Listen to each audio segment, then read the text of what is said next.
মুখ্যমন্ত্রী হিমন্ত বিশ্ব শর্মার নতুন খবর হয়েছে যে উনি কংগ্রেস এমপি গৌরব গগৈর স্ত্রীর বিরুদ্ধে দুইটা অনেক বড় বড় অভিযোগ নিয়ে এসেছে।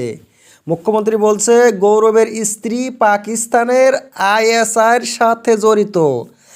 আর এলিজাবেথ গগৈর স্ত্রী কেন সেই ব্রিটিশের নাগরিকত্ব বিয়ে হওয়ার 12 বছর পরেও ছাড়ল না।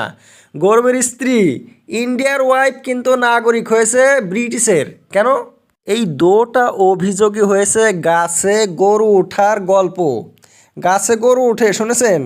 যুক্তরাজ্যর সেই খ্রিস্টানরাও বলে পাকিস্তানের আইএসআইয়ের সাথে জড়িত। গৌরবের স্ত্রী যদি একটা মুসলিম হইতো তা মুখ্যমন্ত্রীর এমন ভাষণের একটু শোভা পাইতো। টুইট করে বলেছে, এক্সে পোস্ট করে এমন কথা বলেছে মুখ্যমন্ত্রী। আর গৌরবের স্ত্রী ব্রিটিশ নাগরিকত্ব ছাড়ল না, সেখানে আমাদের কি সমস্যা? আমাদের কোনো প্রবলেম আছে? এক দেশের লোক সে দেশের নাগরিকত্ব যদি না ছাড়ে সেটা আমাদের কি করার আছে?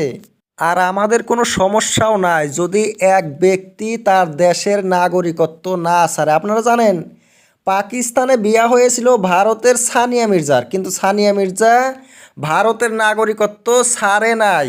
ছেলে হয়েছে, সন্তান হয়েছে, তারপরেও উনি ভারতেরই নাগরিক ছিল আর ভারতের হয়েই খেলছিল।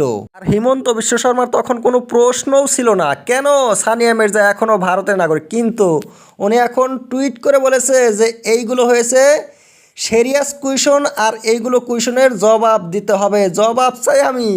আর কোনো ব্রিটিশ লোক যে পাকিস্তানের দালাল এমন কথাও তো আপনারা কোনোদিন শোনেন নাই, কিন্তু মুখ্যমন্ত্রীর মুখে, হিমন্তর মুখে সব কথাই পাবেন।